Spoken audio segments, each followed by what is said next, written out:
Hey, welcome to the channel. Today we're going to be talking about elimination reactions, and right now we have a very generic representation of an elimination. What we have on the left-hand side is our substrate,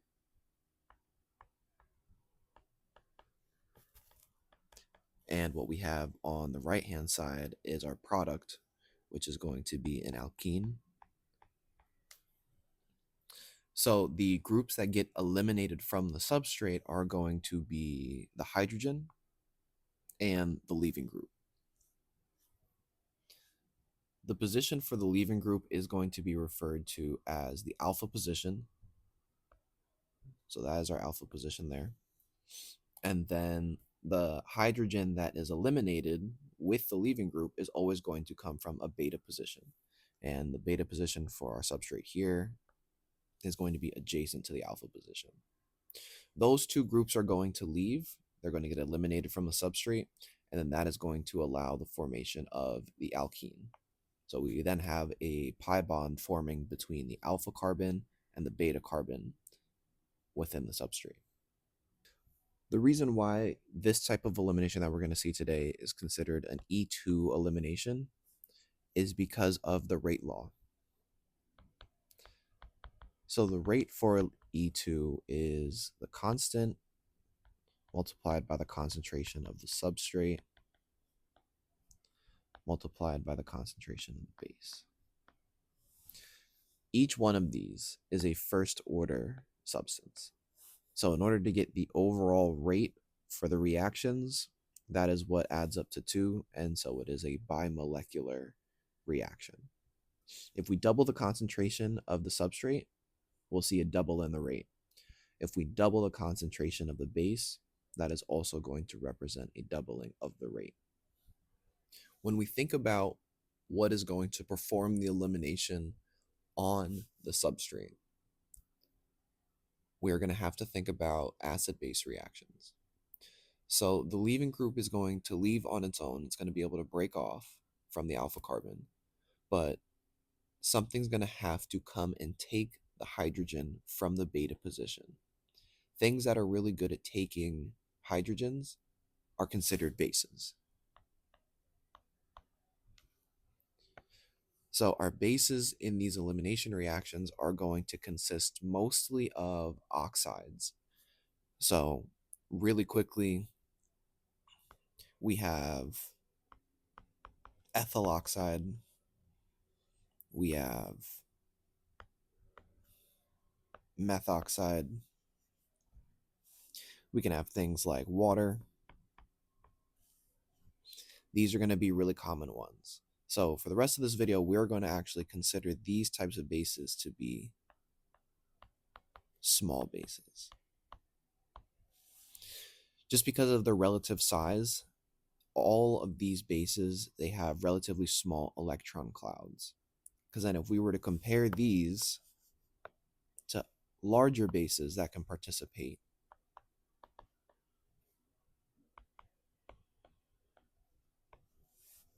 we'll have things like a tert butyl oxide.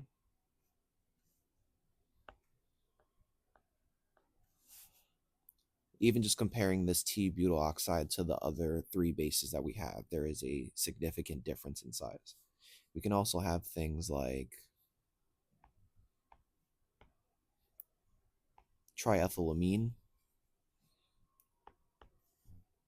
We can also have bases like diisopropylamine.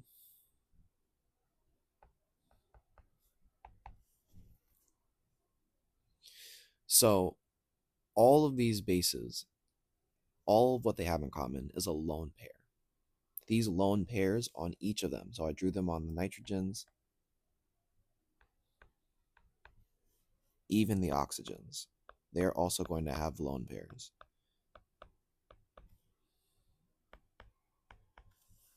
The lone pairs are what allow hydrogen in the beta position to break off. And so we're going to see how that actually takes place. We're going to look at the mechanism for that to show how that happens. If we take a look at the mechanism for this E2 reaction, it is going to be a concerted mechanism. Very similar to what we see in substitution, concerted means that we are going to have everything happening simultaneously. So when I talk about everything, that means we are going to have our leaving group leaving, our alkyl halide here on our substrate is going to be our leaving group. We also have to get rid of the hydrogen that's there in the beta position. And so the oxygen in our base is going to form a bond with that hydrogen. And then this sigma bond between the hydrogen and the beta position, that is then going to form the pi bond between the alpha and the beta carbon. So then this is our concerted mechanism. So it's 3 arrows for an E2 concerted mechanism. One arrow is the leaving group leaving, which we have here. That represents the leaving group breaking off. We have the base performing a proton transfer. So that's this long arrow here that then leads to the hydrogen. We also then have the formation of the pi bond, where the sigma bond between the hydrogen and the beta carbon becomes a pi bond between the alpha carbon and the beta carbon on the substrate. The formation of the pi bond results in the formation of our alkene. So we have our product there. We also end up getting this salt. And then we end up with the conjugate acid. When we talk about the reactivity of the different types of substrates, we'll see this general trend where the more substituted alpha position will result in a greater rate of reactivity for an E2 mechanism. So for primary substrates, we're only going to have one R group. For secondary, we're going to have 2 R groups. For tertiary, we are going to have 3 R groups. So the more substituted that alpha carbon is, we know it'll result in a faster rate for the reaction. The reason why we see this trend is because the more substituted alpha positions give us a lower activation energy for each of the respective reactions. So the activation energy for tertiary is lower than that of secondary. The activation energy of secondary is lower than that of primary.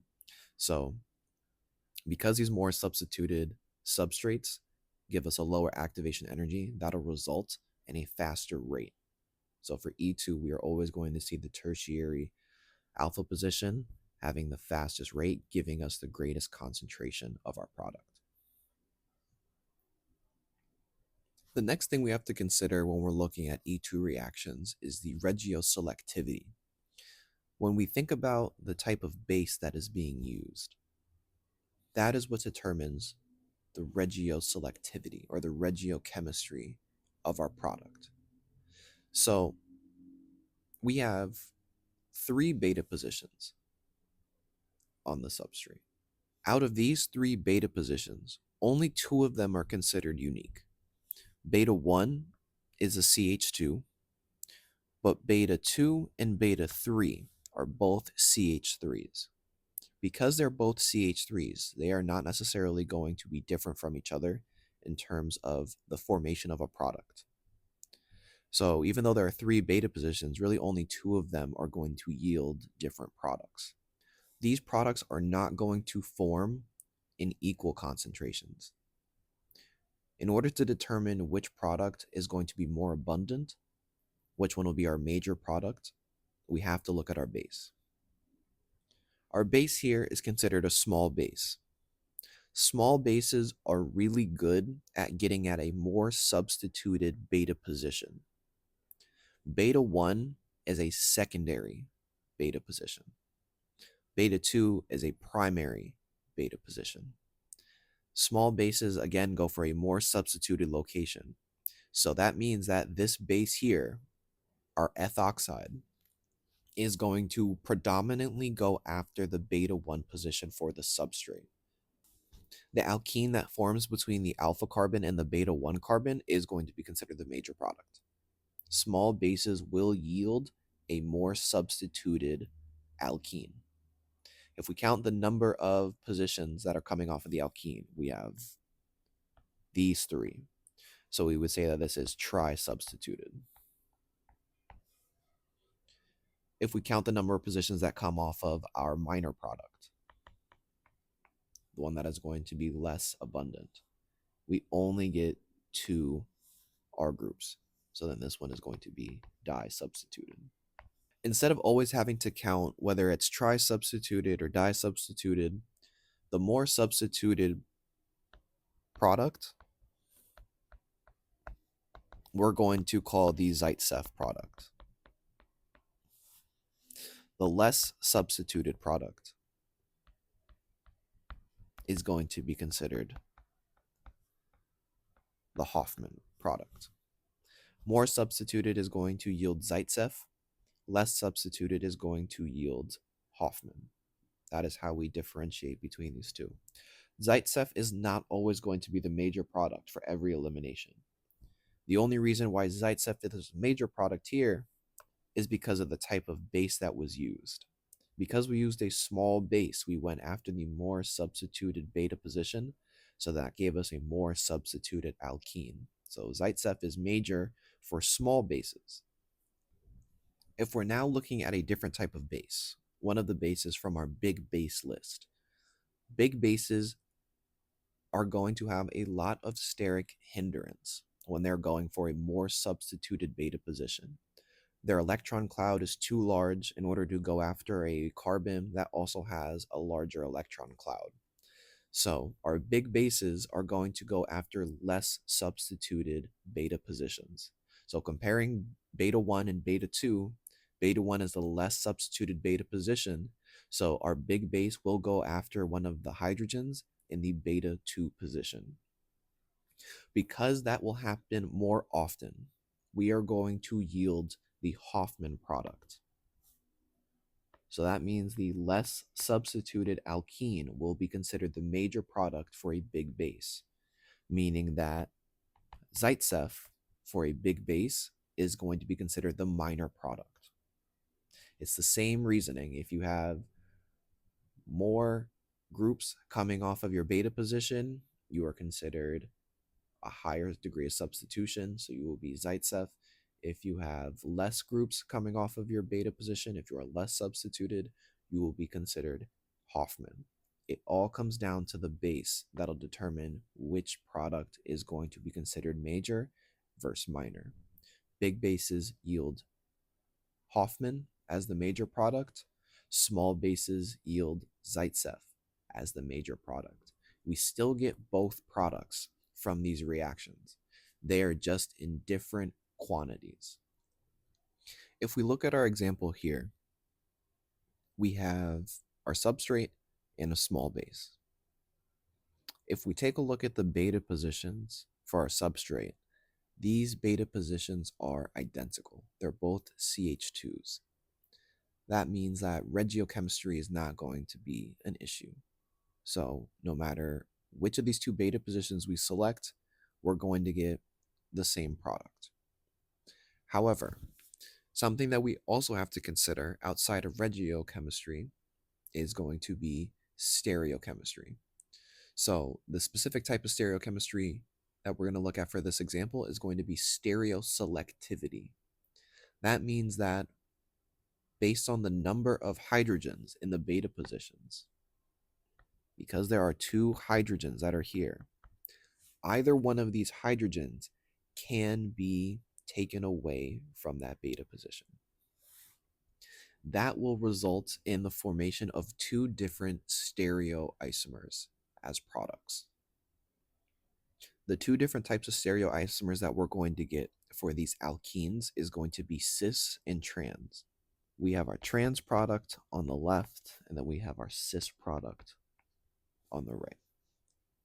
Thinking back to the stability of the stereoisomers for alkenes, trans is a more stable compound. It has less repulsion between electron clouds. There is less steric hindrance for a trans isomer, which means that it is going to be predominant as a product. It is going to be more abundant.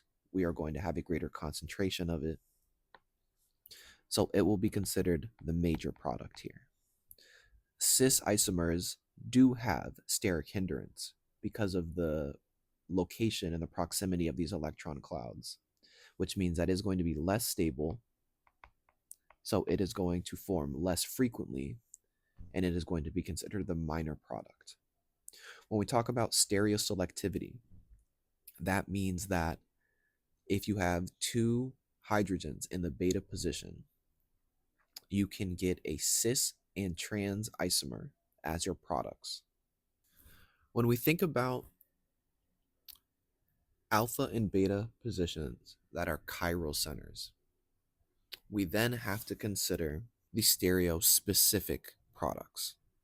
Every single time we have an elimination, there are 4 atoms that are going to participate in the elimination. It's always going to be the leaving group, which is the alkyl halide. It is going to be the alpha carbon.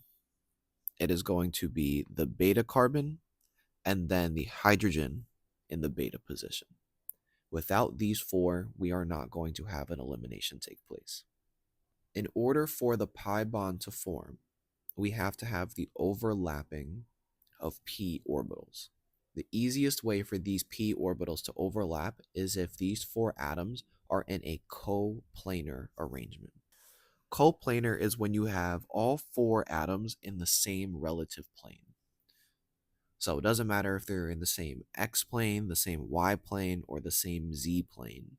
As long as they are all coplanar, one of those 3 planes is the same for all 4, you are able to have a successful elimination reaction. But there are 2 types of coplanar arrangements. There is anti-coplanar, and then there is syn coplanar. If we compare these 2 stereoisomers and we look for our coplanar groups, we have the leaving group, our beta hydrogen, the beta carbon, and the alpha carbon. All 4 of these atoms are planar because they're on the same arrangement. They're all on solid lines, which means that they are planar. If we look at the bromine and the hydrogen, they are facing in opposite directions. So this would be an anti-coplanar arrangement.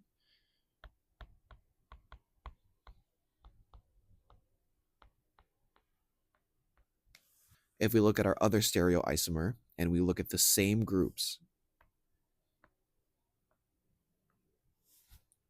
if we look at the bromine and the hydrogen, they are in the same direction while still being coplanar. So this would be considered syn coplanar.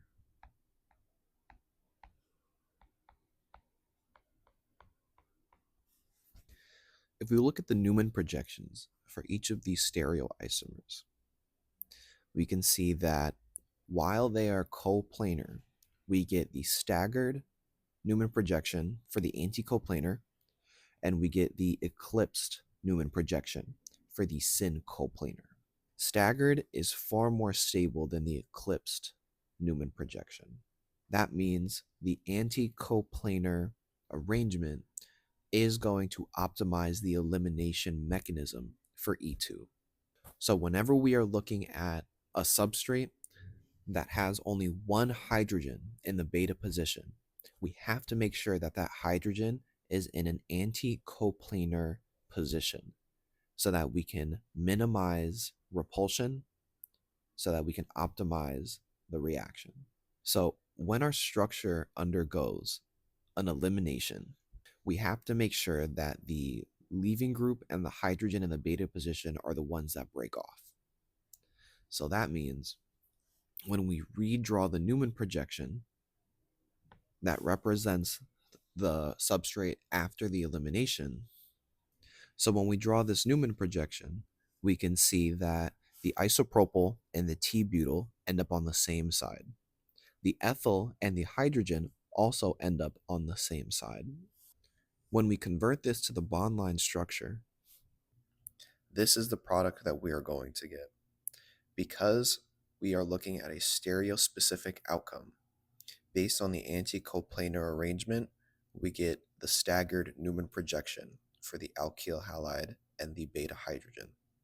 That will then result in these groups in our new Newman projection after the elimination, where we have the isopropyl and the ethyl in the vinylic position in the back, and we have the T-butyl and the hydrogen in the vinylic position in the front.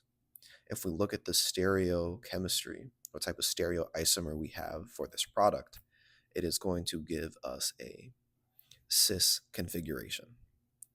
By using the Newman projection and having an anticoplanar and staggered arrangement, we are able to predict the outcome of the stereospecific aspect of this reaction. The syncoplanar substrate is not going to yield a product. Because of the instability of that arrangement, we are not going to rely on the eclipsed Newman projection to predict product. The staggered Newman projection is the only one that is going to yield a product. So for stereospecific, we are specifically going to get a cis isomer as a product based on the stereochemistry of the substrate in the very beginning. The stereochemistry of the substrate determines the stereochemistry of the one product that you get from only one beta hydrogen.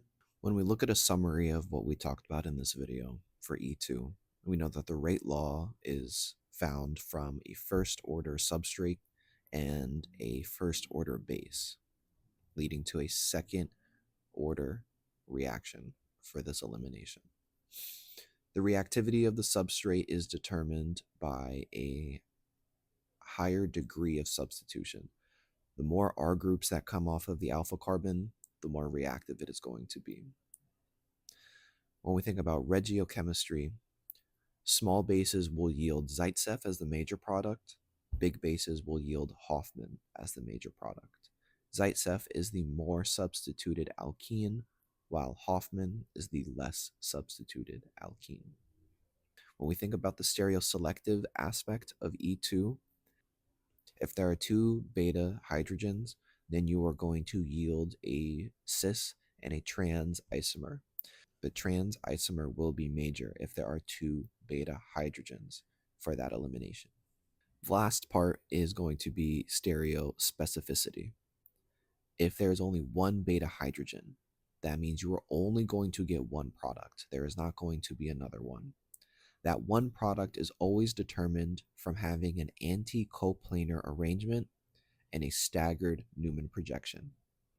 Those two components will determine the stereochemistry of your product. You have to draw the Newman projection. You have to make sure that it's staggered. You have to make sure that your alkyl halide and the beta hydrogen are anti-coplanar. After you have it set up like that, you just have to see what groups are on the same side.